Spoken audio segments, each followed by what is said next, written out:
जगन्नाथ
मानिक्य विभवम्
नमः विष्णुपदाय कृष्णपृष्ठाय भूतले श्रीमते भक्ति वेदांत स्वामिनिति नामिने नमस्ते सरस्वती देवे गौरवाणी प्रचारिणे निर्विशेष शून्यवादी पाश्चात्य देशकारिणे जय श्री कृष्ण चैतन्य प्रभु नित्यानंदा श्री अद्वैत गदाधर शिवसदि गौर भक्त वृंद हरे कृष्णा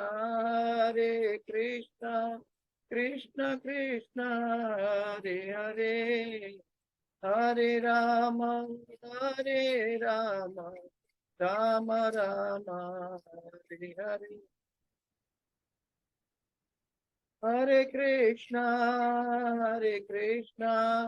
कृष्ण कृष्ण हरे हरे हरे राम राम राम हरे हरे हरे कृष्णा कृष्ण कृष्ण हरे हरे हरे राम राम राम हरे हरे गोविंद जय जय गोपाल जय जय राधा रमण हरि गोविंद जय जय हरे कृष्णा कृष्ण कृष्ण हरे हरे हरे राम राम राम हरे हरे हरि नाम संकीर्तन यज्ञ की जय सनातन धर्म की जय गौर सुंदर महाप्रभु की जय। तो आज हम श्रीमद् भागवत के पहला स्कंद का पहला अध्याय का 21वां श्लोक पे चर्चा करने जा रहे हैं।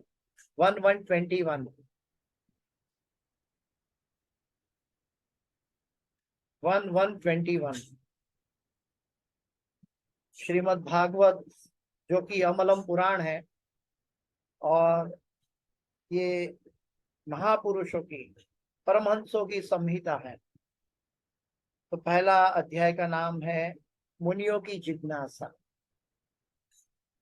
मुनियों की जिज्ञासा। मुनियों को सभी नैमिषारण्य में सुत गोस्वामी के समक्ष सभी मुनिगण एकत्रित हुए हैं और उन्होंने जो जो 6 प्रश्न किए वो 6 प्रश्न के जवाब में फिर सुत गोस्वामी पूरा भागवत समझाने वाले हैं। तो आज भी अभी हम सुत गोस्वामी के बारे में जैसे हम जाने तो अभी शौनक ऋषिगण जो है आगे बता रहे हैं। 1121 ओम अज्ञानातिमिरान्धस्य ज्ञानाञ्जनशलाकया चक्षुरोन्मिलितं येन तस्मै श्रीगुरुवे नमः। श्रीचैतन्यमनोभीष्टं स्थापितं येन भूतले स्वयं रूप गदा मह्यं ददाति स्वपदान्तिकं वन्देऽहं श्रीगुरु श्रीयुतापदकमलं श्रीगुरु वैष्णवांश्च श्रीरूपं साग्रजातं सगणा रघुनाथान्वितं तं सजीवं साद्वैतं सावधूतं परिजनसहितं कृष्ण चैतन्यदेवं श्री राधा कृष्ण पादां सहगणा ललिता श्री विशाखान्वितांश्च। हे कृष्ण करुणा सिंधु दीनबंधो जगत्पते गोपेश गोपिका कांत राधा कांत नमोस्तुते। तप्त कांचन गौरांगी राधे वृंदावनेश्वरी वृषभानुसुते देवी प्रणमामि हरिप्रिये। वाञ्छाकल्पतरुभ्यश्च कृपा सिन्धुभ्यैव च पतितानां पावनेभ्यो वैष्णवेभ्यो नमो नमः। श्री कृष्ण चैतन्य प्रभो नित्यानंद श्री अद्वैत गदाधर श्रीवासादि गौर भक्तवृंद हरे कृष्ण कृष्ण कृष्ण हरे हरे, हरे राम राम राम हरे हरे।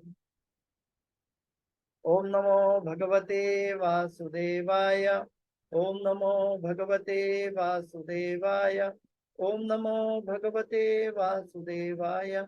नारायणं नमस्कृत्यं नरं चैव नरोत्तमं देवीं सरस्वतीं व्यासं ततो जयं मुदीरयेत्।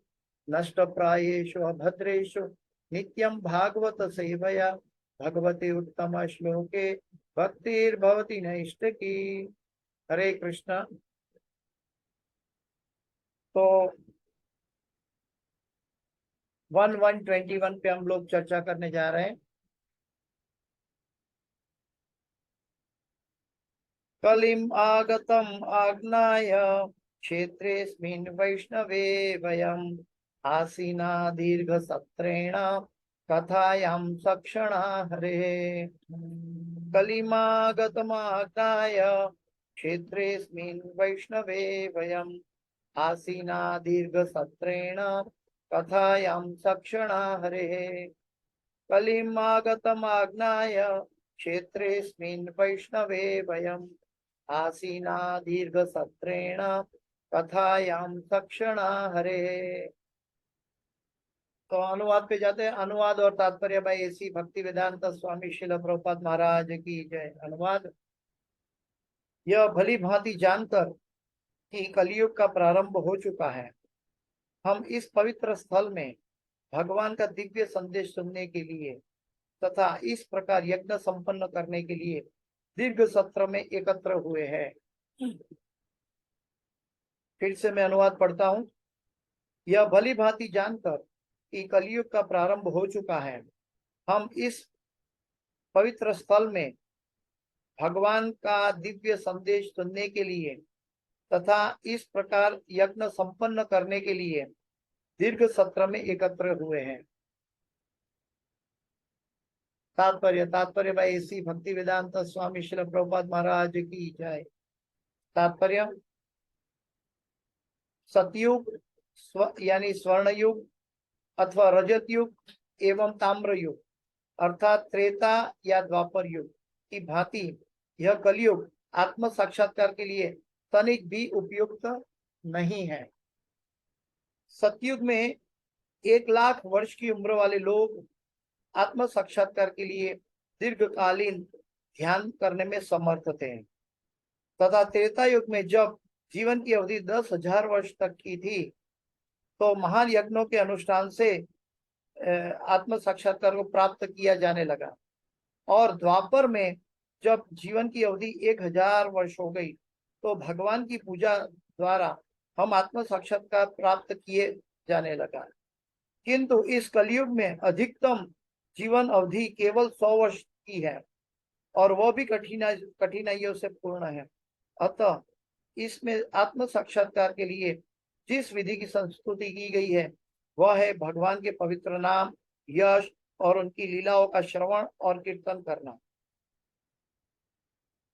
तो शास्त्र में कथन है, कृते यध्यायतो विष्णु त्रेताया भजतो मखे द्वापरे परिचर्याया कलो तत् हरि कीर्तना। श्रील प्रभुपाद जी तात्पर्य में यही बता रहे हैं कि कृते यध्यायतो विष्णु, सतयुग में भगवान का प्राप्ति ध्यान करने से, ध्यान में बैठने से भगवान की प्राप्ति होती थी। सतयुग में क्योंकि सभी लोग पाप से मुक्त थे, विशुद्ध थे, इसीलिए उनकी आयु 1,00,000 साल की थी सतयुग में। फिर सतयुग के बाद धीरे धीरे त्रेता युग आने लगा तो 25% पाप बढ़ गया, यानी कि 75% पवित्रता रही और 25% पाप बढ़ा। तो त्रेता युग में 1,00,000 का आयुष्य 10,000 वर्ष का हो गया, क्योंकि पाप बढ़ने से आयुष्य कम होता है, तो 10,000 वर्ष का हो गया। उस समय कृते अध्याय तो विष्णु त्रेता या भजतो मखे, तब भगवान के जो भक्त थे वो लोग भगवान बड़े बड़े यज्ञ करके, यज्ञ में आहुति देकर भगवान की प्राप्ति, भगवान की संतुष्टि प्राप्त करते थे। हाँ, तो ये त्रेता युग। त्रेताय भजतो मखे द्वापरे परिचर्याया।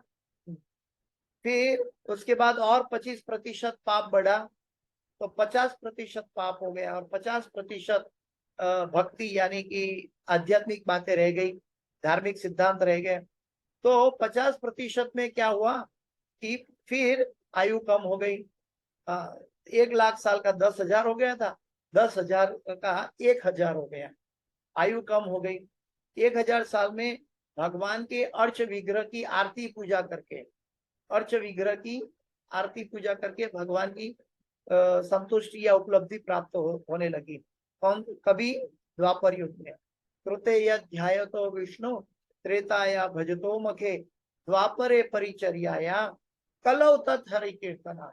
और कलयुग में क्योंकि 75% पाप बढ़ चुका है और 25% कुछ सत्य की बातें रह गई है, लेकिन कलयुग के अंत में ये भी खत्म होने वाली है धीरे धीरे धीरे। तब फिर से भगवान का प्रागट्य होगा और फिर से सतयुग प्रारंभ होगा। तो कलयुग में क्योंकि 75% पाप बढ़ गया है, धर्म के 3 पांव कट गए हैं, तो जो मनुष्य का आयु है वो 1,000 साल से 100 साल तक हो गया है, फिर आयु कम हो गया पाप बढ़ने से।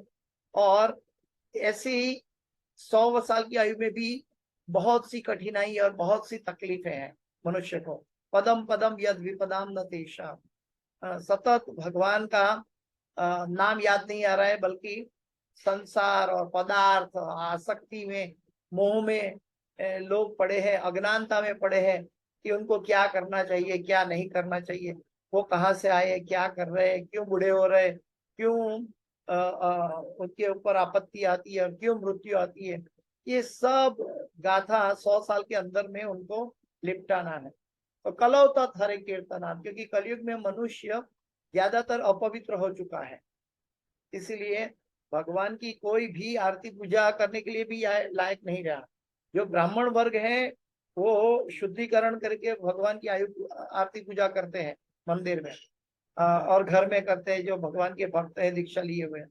लेकिन ज्यादातर कलयुग का क्या धर्म है? कलौ तत् हरि कीर्तनात्। कलयुग में भगवान का नाम जप करके, नाम कीर्तन करके, हरे कृष्ण कृष्ण कृष्ण हरे हरे, हरे राम राम राम हरे हरे, इस महामंत्र का जप करने से, इस महामंत्र का कीर्तन करने से मनुष्य भगवान को संतुष्टि प्राप्त, भगवान की संतुष्टि प्राप्त कर सकता है और भगवत धाम जा सकता है। तो ये जीवन की अवधि केवल धाम। अतः इसमें आत्म साक्षात्कार के लिए जिस विधि की संस्तुति की गई है वह है भगवान के पवित्र नाम, यश और उनकी लीलाओं का श्रवण है। श्रवण लास्ट टाइम भी हम लोग चर्चा किए थे कि भगवान का जो नाम है हम बोलेंगे, नाम कीर्तन करेंगे, तो वो नाम और नाम का कीर्तन, नाम का जप हमें श्रवण करना होगा। श्रवण करने से एक साइकिल पूरी होती है, जैसे बिजली में एक साइकिल पूरी होने से लाइट जलती है या कोई भी इलेक्ट्रिक इक्विपमेंट चलता है, पूरी सर्किट पूरी होने से। ठीक वैसे ही हम जब भगवान का नाम बोलते हैं, नाम कीर्तन करते हैं या जप करते हैं, तो हमें स्वयं को सुनना चाहिए। तो श्रवण की विधि बहुत महत्वपूर्ण है। नवधा भक्ति में सबसे प्रथम है, सबसे पहले श्रवणम कीर्तनम विष्णु स्मरणम पाद सेवनम अर्चनम वंदनम दास्यम साख्यम आत्मनिवेदनम, ये नवधा भक्ति है। नवधा भक्ति का सबसे पहला कदम है श्रवणम। जब तक श्रवण नहीं होगा तो ज्ञान का उद्भव नहीं होगा। हम हमारे अंदर ज्ञान कहाँ से आते हैं? आंखों से और कानों से, हाँ, कभी कभी सूंघने से, लेकिन ज्यादातर आंख और कान से। और वो ज्ञान आने का रास्ता अगर हमने बंद कर दिया तो हम आध्यात्मिक उन्नति नहीं प्राप्त कर सकते। भगवान की ऐसी लीला है कि जो मिथ्या अहंकारी है, हाँ, ना हम प्रकाश सर्वस्य योग माया समावृता मूढ़ोयम ना भी जानाति लोको माम अजमव्ययम्। मूढ़ लोग या मूर्ख लोग भगवान को नहीं जान सकते। क्यों? क्योंकि वो अपने मिथ्या अहंकार में किसी की बात को सुनना नहीं चाहते, वो शास्त्रों के अपने कल्याण की बात को भी सुनना नहीं चाहते। हाँ। तो जब हम कान बंद कर देते हैं, हाँ, तब हमारा पतन शुरू हो जाता है। तो ये हमें ध्यान रखना है कि साधु गुरु और शास्त्रों से हमारा कान सदैव जागृत रहना चाहिए और पदार्थों से विरक्ति करनी चाहिए। भौतिक जगत के विषयों से हमें कान बंद करेंगे तो चलेगा। तो हाँ, नैमिषारण्य के ऋषियों ने यह विधि ऐसे स्थान में प्रारंभ की जो भगवत भक्तों के लिए ही था। नैमिषारण्य एक ऐसा स्थान था कि भगवान का जो चक्र है वहां आकर शांत हुआ। वहां नैमिषारण्य ऐसा स्थान है जहां मन शांत हो जाता है। जब तक शांत मन नहीं है तब तक भगवान का महिमा का रस पीना नामुमकिन हो जाता है। जब मन में उद्वेग है, जब मन में चिंता है, जब मन में दूसरे विचार है, तब हम हरि कथा का रस नहीं पी सकते। हरि कथा सुनते हुए उसमें फिजिकल बैठे हुए भी हम हरि कथा का रस नहीं पी सकते, क्योंकि हमें मन के द्वारा वहां हमारी उपस्थिति होना आवश्यक है। मन भी संपूर्ण शांत अवस्था में होना है। मन का होने का मतलब है मन शांत होना है। मन कोई और विषय में संलग्न नहीं होना चाहिए। तो इसमें आत्म साक्षात्कार के लिए जिस विधि की संस्तुति की वह भगवान के पवित्र नाम। हाँ, नैमिषारण्य के ऋषियों ने यह विधि ऐसे स्थान में प्रारंभ की जो भगवत भक्तों के लिए ही था। भगवत भक्तों के लिए थे। पिछले श्लोक में बताया था, वयम तु न वित्रुप्याम उत्तम श्लोक विक्रमे यश शृण्वता रस ज्ञानम स्वादु स्वादु पदे पदे। हाँ, हम उन भगवान की दिव्य लीलाओं को सुनते थकते नहीं जिनका यशोगान स्तोत्रों तथा स्तुतियों से किया जाता है। उनके साथ दिव्य संबंध के लिए जिन्होंने अभिरुचि विकसित कर ली है, वे प्रतिक्षण उनकी लीलाओं के श्रवण का आस्वादन करते हैं। जिन्होंने भगवान का नाम श्रवण से रुचि उत्पन्न कर ली है। लेकिन कौन? यहाँ पे बताया है कि भगवान की दिव्य लीलाओं को सुनते थकते नहीं। और यहाँ पे हम सब देखते हैं, हमारे ये ऑनलाइन प्लेटफॉर्म में भी हम देखते हैं कि माता जी कितनी मेहनत कर रहे हैं, एडवांस में व्हाट्सएप में मैसेज दे रहे हैं, लेकिन फिर भी हमें माता जी को या भक्तों को जाके बुलाना पड़ता है। लेकिन यहाँ पे नैमिषारण्य के ऋषियों को भगवान की कथा सुनते हुए थकते नहीं थे। हमारा और ये ऋषि मुनियों में ये अंतर है। जैसे कि इसके लिए हमें क्या करना है, हम कैसे ऐसे ऋषि मुनियों की सोच में आगे जा सके, इसके लिए हमें अपनी खोज करनी होगी। कैसे होगी?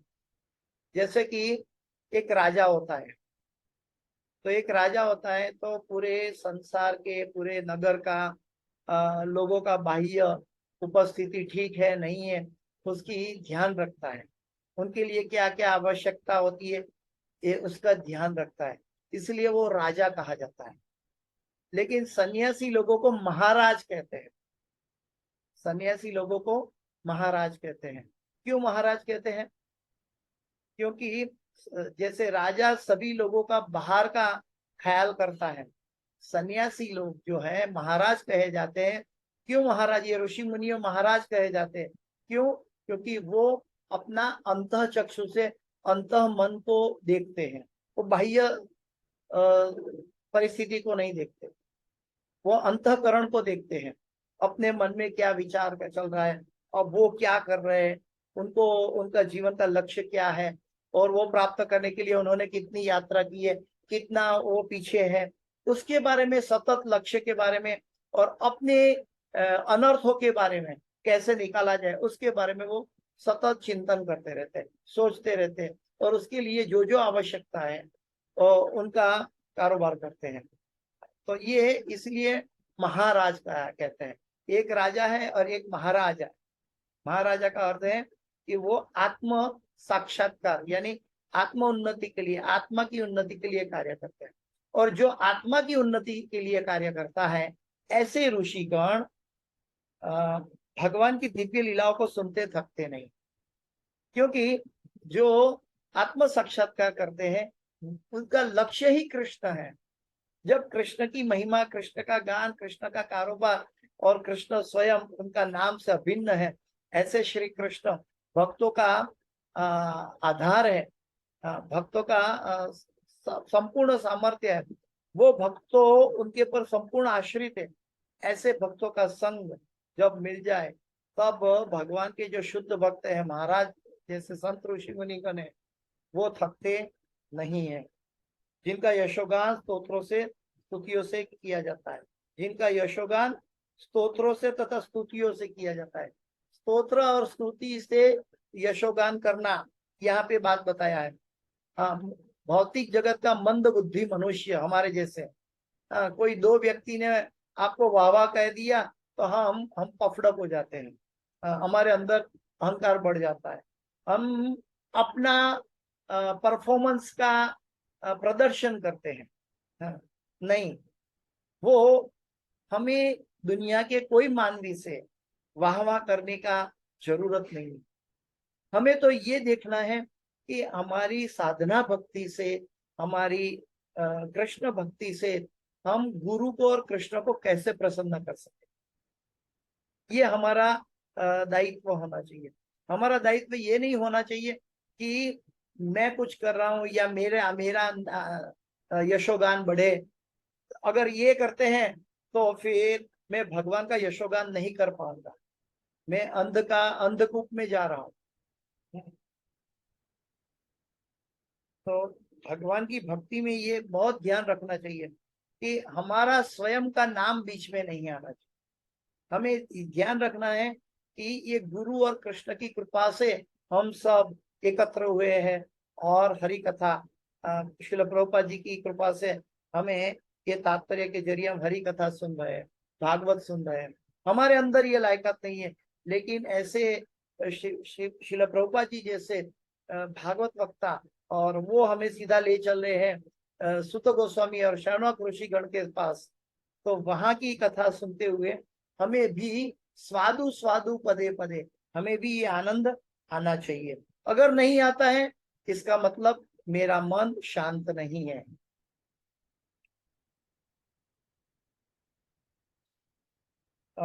आगे भगवत भक्त के लिए था, उन्होंने 1000 वर्ष तक दीर्घ अवधि तक की भगवान की लीलाएं सुनने के लिए अपने आप को तैयार किया था। 1000 वर्ष, हमारा आयुष्य भी 1000 वर्ष नहीं है, हम तो 100 साल के हैं। द्वापर युग में 1000 साल का आयुष्य था, तो पूरा जीवन उन्होंने कृष्ण की कथा सुनने के लिए तत्पर थे। शिल प्रभुपाद जी कहते हैं कि आपने 84 लाख योनि में कई योनियों में गए, कुत्ता, बिल्ली, सिंह, गाय, पशु पक्षी, पेड़ पौधे और जीव जंतु, और फिर बाद में हम मनुष्य भी बने। तो प्रभुपाद जी कहते हैं कि हमने सभी योनियों में पसार होके, अभी प्रभुपाद जी कहते हैं ये एक योनि, ये मनुष्य योनि आप कृष्ण को समर्पित कर दो। ये एक योनि शिल प्रभुपाद जी की सेवा में लगा दे। शिल प्रभुपाद जी की सेवा का मतलब है, शिल प्रभुपाद जी का हृदय दुनिया के अज्ञानता जहां चारों तरफ फैली हुई है भगवान के बिना, ऐसे नास्तिक लोगों, ऐसे मायावादी लोगों, उनको कृष्ण प्रेम, कृष्ण की महिमा को वितरित करे, उनको समझाए, कृष्ण का गुणगान करे। तो ये श्रील प्रभुपाद जी का एक दृष्टिकोण था। और श्रीमद् भागवत में हम देख रहे हैं कि ऋषि मुनिगण भी ऐसे ही दृष्टिकोण से 1000 साल तक चलने वाले यज्ञ को में एकत्रित हुए हैं। हम कैसे एकत्रित हुए हैं, हमारी लायकात क्या है, हम 1 घंटा श्रीमद् भागवत का एक श्लोक पढ़ने के लिए एकत्रित हुए हैं। अभी देखिए कि हमारा प्रपोर्शन और ये ऋषि मुनियों का प्रपोर्शन में कितना अंतर है। 18,000 श्लोक है, और वो भी एक बार सुखदेव गोस्वामी ने कह दिया, फिर सुत गोस्वामी कह रहे हैं, और फिर ये 1000 साल तक चलने वाला है भगवान की महिमा का यज्ञ। ऐसे यज्ञ का प्रतिपादन करते हुए भी वो थकते नहीं है, उनको आनंद आनंद प्राप्त हो रहा है। हाँ, स्वादु स्वादु पदे पदे, हाँ, हर एक स्टेप में उनको स्वाद, रस स्वाद मिल रहा है। और हम भौतिक जगत में हैं, पदम पदम यद विपदाम न तेषा, पद पद पर हमें आपत्ति आती है, समस्याएं आती है।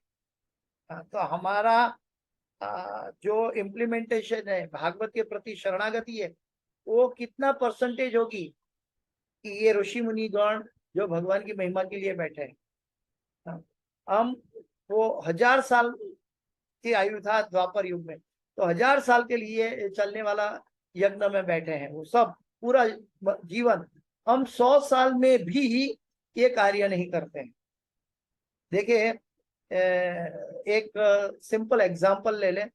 आजकल एवरेज आयुष्य कितना है, पहले भी बताए थे, फिर से कह रहा हूँ कि एवरेज आयुष्य कितना है हमारा, 75 साल, 75 ईयर्स। अभी 75 ईयर्स का 3 हिस्सा कर दो तो 25 साल हो गया।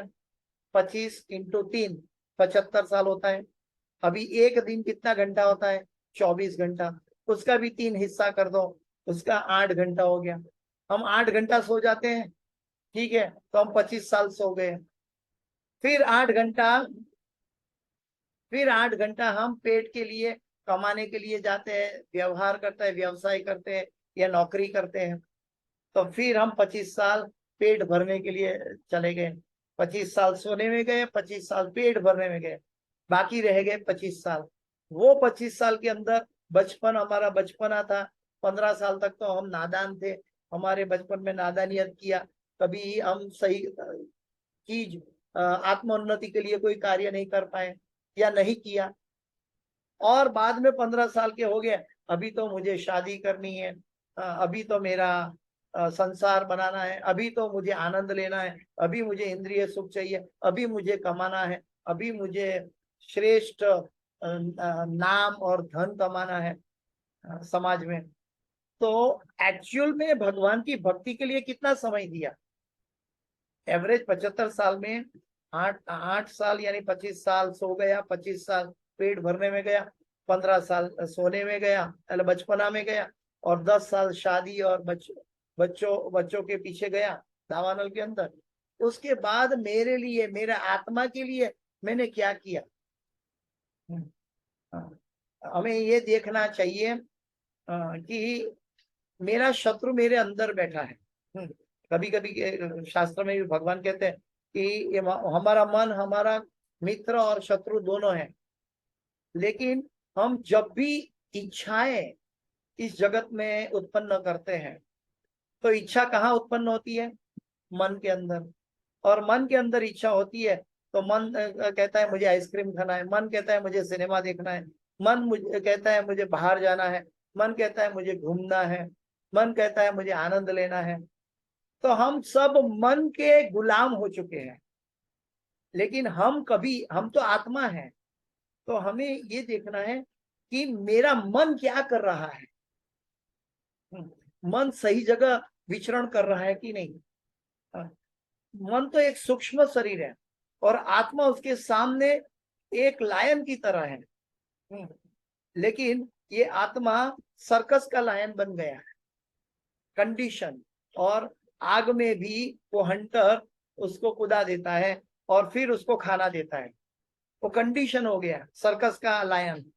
हालांकि वो लायन चाहे तो, लायन के अंदर इतनी शक्ति है कि हंटर को मार के खा जाए, लेकिन वो लायन डर डर गया है और आग के अंदर भी निकल कर अपना खाने की तैयारी करता है। तो मेरा कहने का मतलब ये है कि हमारा आत्मा इतना कंडीशन हो चुका है कि आत्मा अपने मन को नहीं देख रहा है। मन जो जो मांगे वो आत्मा दे रहा है, उसका नौकर बन के। तो ये हमारी दुर्दशा है, ये हमारा शत्रु हमें कार्य करवा रहा है। हमें ये देखना है मेरा मन क्या कर रहा है इस क्षण, हर क्षण मेरा मन क्या कर रहा है।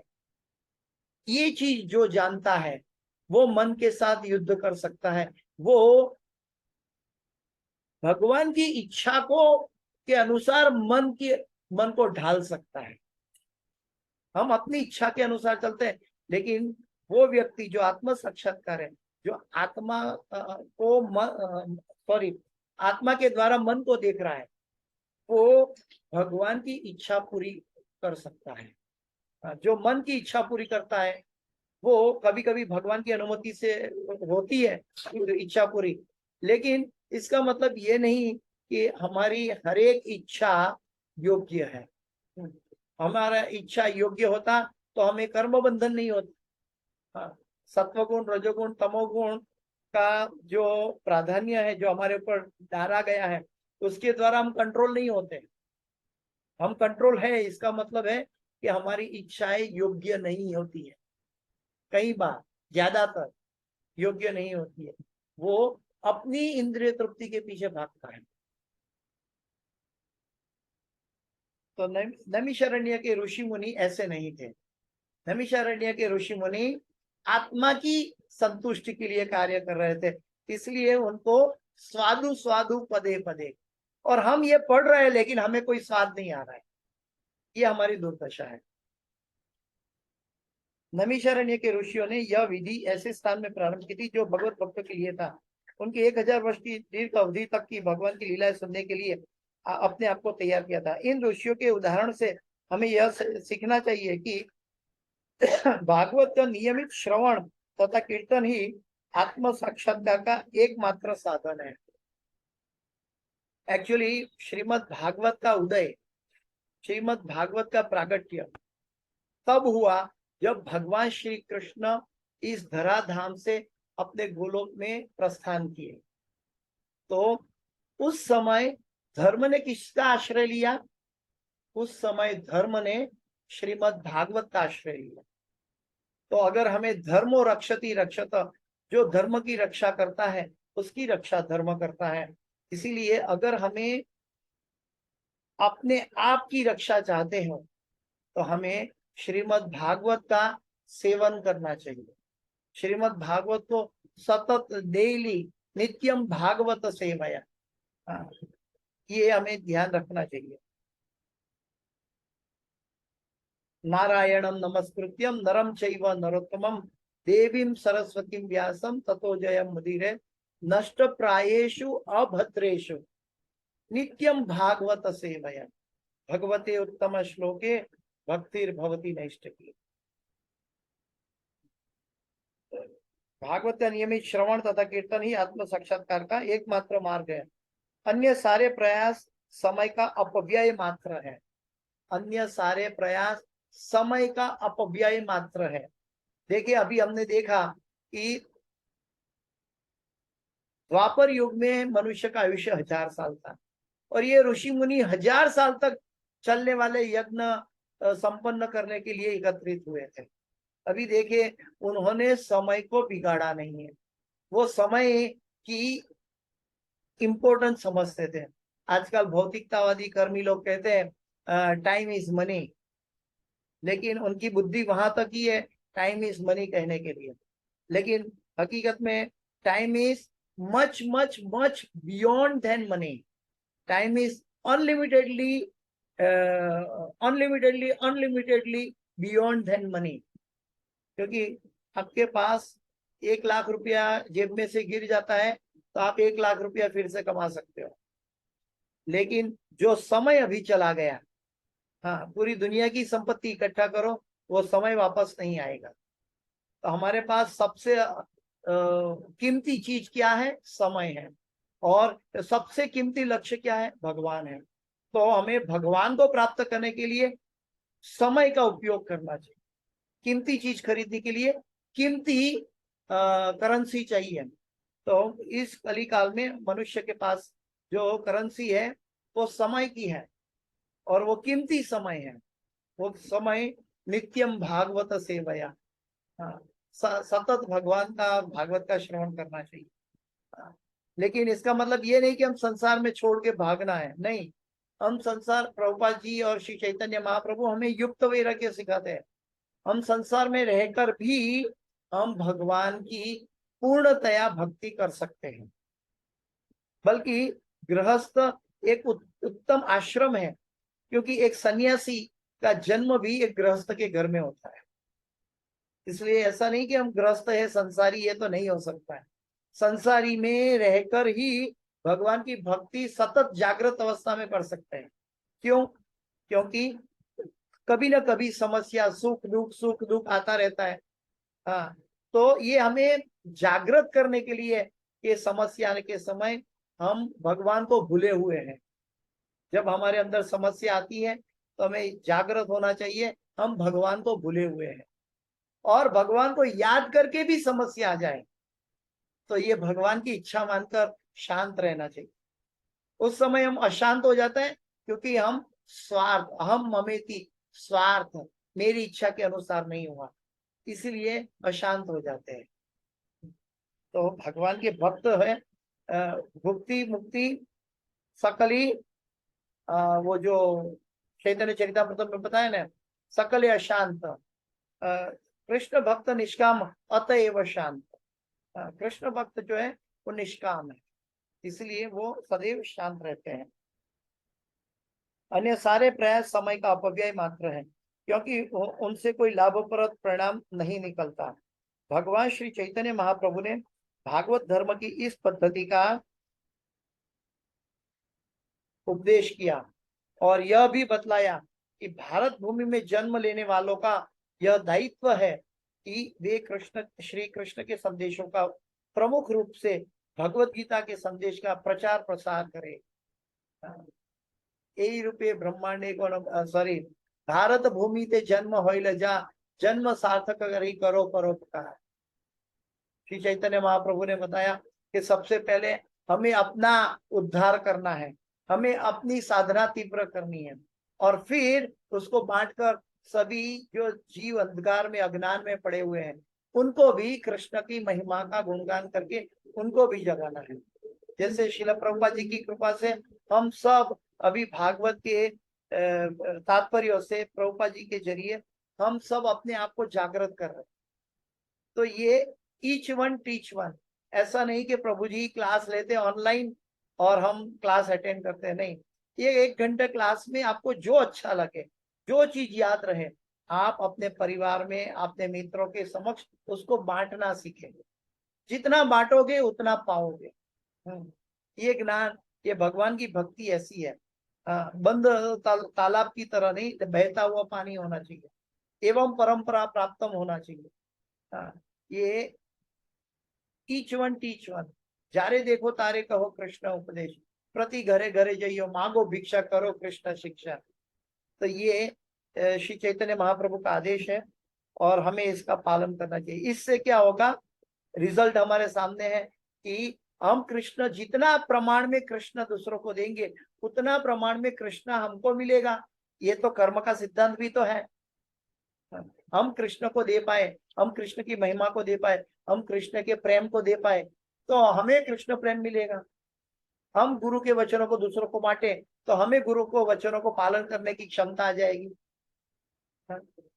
तो ये चीज सीक्रेट नॉलेज है, लेकिन कहने का मतलब है कि हम जितना भागवत सुनते हैं, सत्संग करते हैं, उतना सत्संग हमें दूसरों को बताना चाहिए और साथ साथ नेक्स्ट टाइम उनको भी साथ में जोड़ना चाहिए। जितना जोड़ोगे उतना पाओगे। इसमें ऐसा जरूरी नहीं है कि हमें क्वालिफाइड बनना है, पंडित बनना है फिर हम ये कार्य करेंगे, नहीं। इसका मतलब ये है कि हमें क्या है कि अमी तो कंगाल कृष्णा कृष्णा बोली धाई तव पाछे पाछे, वो है वैष्णव ठाकुर दया रे सागर एदा से करुणा। हम शिल प्रभुपाद जी के पीछे पीछे चल रहे हैं, उनके तात्पर्यों के, वाक्यों के, वचनों के, सुत गोस्वामी शौनक ऋषि को बता रहे हैं वो वचनों के, वो वाक्यों के, वो रस के, वो श्लोक के एक एक शब्दों के पीछे पीछे चल रहे हैं। हाँ, हम सब विद्यार्थी हैं। ऐसा नहीं कि मैं लीडर हूं और आप श्रोतागण है, नहीं। हम सब विद्यार्थी हैं। हम सब शिल प्रभुपाद जी का जो रस है, जो प्रभुपाद जी की मैच्योरिटी है, उसका पान हम कर रहे हैं। प्रभुपाद जी इतने मैच्योर थे कि 18,000 श्लोक एक एक व्यक्ति के माइंड सेट को विचार करके पूरी मंद बुद्धि वाले मनुष्य के समझ में आ जाए ऐसे तात्पर्य बताया, पारदर्शक। फिर भी अपना मंतव्य रजू नहीं किया, बल्कि लोगों को पर इतनी करुणा थी उनको कि वो करुणा देने के लिए उसका मतलब या अपना अहम ममिति डाले बिना पारदर्शक रूप से बिल्कुल लो लेवल में लाकर हमें श्रीमद् भागवत समझा रहे हैं श्रील प्रभुपाद जी। तो वे श्री कृष्ण के संदेश का प्रमुख रूप से भगवत गीता के संदेश का प्रचार प्रसार करें। हम गीता में भी भगवान 18वें अध्याय में कहते हैं, हे अर्जुन, जो संदेश मैंने तुझे बताया भगवत गीता में महाभारत के दरमियान, तो जो संदेश मैंने तुझे हमारे दोनों अर्जुन और भगवान के बीच में जो श्रवण क्वेश्चन आंसर हुआ, सवाल जवाब हुआ, ये वार्तालाप जो व्यक्ति दूसरों को बताएगा, भगवान कहते हैं 18वें अध्याय में गीता में कि उससे बड़ा कोई न मुझे प्रिय था, न है और न होगा। इसीलिए श्रील प्रभुपाद जी वही पारदर्शक रूप से भगवान के वचनों का पालन करवाते हुए इस्कॉन के सभी सदस्यों को, भक्तों को प्रेरणा देते हैं कि आप भगवत गीता का डिस्ट्रीब्यूट कीजिए। आप वो वार्तालाप जो अर्जुन और भगवान के बीच में वार्तालाप हुआ, वो वार्तालाप आप बांटिए। फिर भगवान कहते हैं कि ये भक्तों को कहना है, अभक्तों को नहीं कहना है। इसका मतलब है कि जब हम ये भगवत गीता सबको बांटते हैं, जो अभक्त है वो खोल के पढ़ेगा नहीं, जो भक्त है वो खोल पाएगा और वो पढ़ पाएगा। तो ऑटोमेटिक भगवान के वचनों का पालन हो जाएगा और फिर भी हम भगवान के प्रिय बनेंगे। हमारा उद्देश्य भगवान को प्रिय बनने का छोटा सा क्या बोलते हैं, एफर्ट करना है। जैसे खिसकोली ने राम सेतु बनाने के समय मिट्टी का कण समुद्र में डाल के छोटा सा सहारा दिया, जैसे वानर सेना को, ठीक वैसे ही हम भी ये लाखों, चतुर्युग की आयु कितनी अवधि लंबी है, कितने लाखों लोग, सतयुग में लाख लाख साल का आयुष्य है, फिर 10,000 साल का, फिर 1,000 साल का, इसमें 100 साल का, वो भी पूरे 100 साल नहीं जी पाते। इतने में हम 8 घंटा 25 साल सो जाते हैं, 25 साल कमाते हैं, 15 साल बचपना में जाता है, 10 साल परिवार में जाता है। इसमें हम कुछ क्षण भक्तों के संग में रह के ये कार्य कर पाते हैं। तो हमें ये सोचना है कि हम जितना ज्यादा हो सके उतना तीव्रता से, तीव्रेण भक्ति योगेन यजेत पुरुष पर, हमें बड़ी तीव्रता के साथ ये भगवान की वार्तालाप, भगवान की महिमा दूसरों को पहुंचाना चाहिए। ये भागवत बना भी इसीलिए है, कई तरह के भक्तों का चरित्र है, हमारा हृदय शुद्ध करने के लिए, हमें भक्त बनाने के लिए बना हुआ है। और हम भक्त कैसे बनेंगे? भगवान की महिमा दूसरों को देकर। भगवान की महिमा खाली ज्ञान बनाकर, पढ़कर हम नहीं आगे बढ़ सकते। पढ़ने के बाद दूसरों को बताएंगे तब हम उसका पालन कर पाएंगे। एक रहस्य है, स्मरण तब आएगा जब हम जो सुनते हैं वो दूसरों को बताएं, तब वो मेमोरी हमारी स्मरण शक्ति में चली जाती है।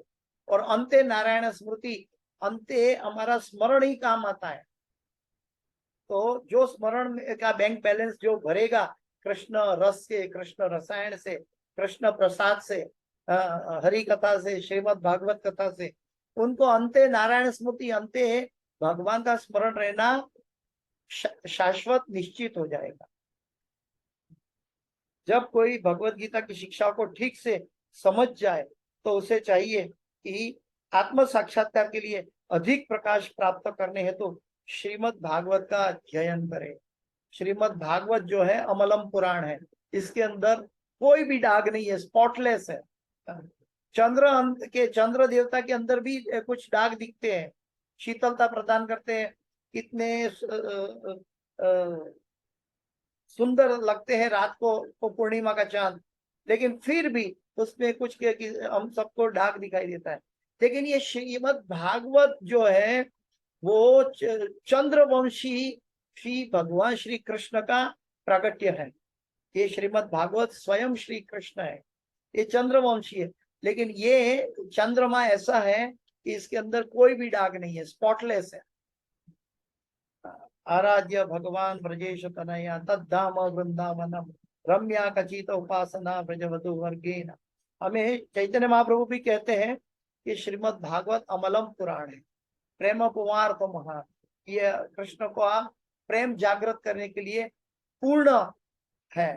तो इसके लिए हमें इसका अध्ययन करना चाहिए, इसके ऊपर अपना जीवन व्यतीत करना चाहिए। मन अशांत रहे, उद्वेग में रहे, लेकिन मन को समझाए कि तुमसे ऊपर कोई बैठा है, वो आत्मा है। तुम्हारी इच्छा पूरी करके मुझे फिर कुत्ता बिल्ली नहीं बनना है, मुझे फिर मनुष्य जीवन जीवन गंवाना नहीं है, मुझे टाइम इज मनी बनकर अज्ञानी नहीं रहना है। हमें जागृत रहना है कि मनुष्य जन्म पाइया, राधा कृष्ण ना भजिया, जानिया सुनिया विष खाइया, हरि हरि विफले जनन गुणाई। अगर हम राधा कृष्ण को नहीं भजेंगे, हम भगवान को प्रेम करना नहीं सीखेंगे, तो मृत्यु के समय हमारे पास क्या संपत्ति है कि हम भगवत धाम जाए? हम निर्धन हो जाएंगे। हमारा मनुष्य जीवन का धन क्या है? मनुष्य जीवन का धन है कृष्ण प्रेम प्राप्त करना, कृष्ण रसायन पीना। ये मनुष्य जीवन का धन है। ये रुपीस या सोना या डॉलर नहीं, ये इसका तो हर रोज पतन हो रहा है। हाँ, सोना का भाव बढ़ रहा है, इसका मतलब करेंसी का पतन हो रहा है। हाँ, हर एक चीज का पतन हो रहा है इस जगत के अंदर, हर एक चीज का पतन हो रहा है। हाँ, और हमें एक एक ही चीज है जो उद्योगामी, जिसका पतन नहीं होता है, वो है श्रीमद् भागवतम। हम भगवान को आरती पूजा करते हैं तो दिए से आरती करते हैं, तो दिया अग्नि जलाते हैं। क्यों अग्नि जलाते हैं? क्योंकि अग्नि एक ऐसा चीज है कि जैसा वो प्रकट होता है उसकी गति ऊपर की दिशा में होती है। तो हम भगवान को कहते हैं कि हमें भी ऐसी ऊर्ध्व गति में ले जाए और आप तक पहुंचाए। इसलिए हम भगवान की आरती करते हैं। हमें ऊर्ध्व गति की ओर जाना है, हमें भगवान का प्रेम की, भगवान की प्राप्ति की ओर जाना है, नहीं कि अज्ञानता के साथ कुत्ता बिल्ली बनना है। आहार निद्रा भय मैथुनम च। हाँ, ये तो पशु की वृत्ति है, हमें तो इससे ऊपर उठना है। तो इसके साथ में यहाँ अपनी वाणी को विराम दूंगा। किसी का कोई प्रश्न है तो पूछ सकते हैं। इस क्लास की कोई भी सुकृति है तो मेरे गुरु महाराज ही सोरी ने जय पताका स्वामी आचार्यपाद गुरु महाराज की है। और इस क्लास पे कोई भी त्रुटि क्षति या गलती है, मेरी अपनी है, कृपया मुझे क्षमा करें। वांछा कल्पतरुभ्यश्च कृपा सिंधुभ्येव च पतितानां पावनेभ्यो वैष्णवेभ्यो नमो नमः। अनंत कोटि वैष्णव वृंद की जय। शिल प्रभुपाद की जय। गुरुदेव महाराज की जय।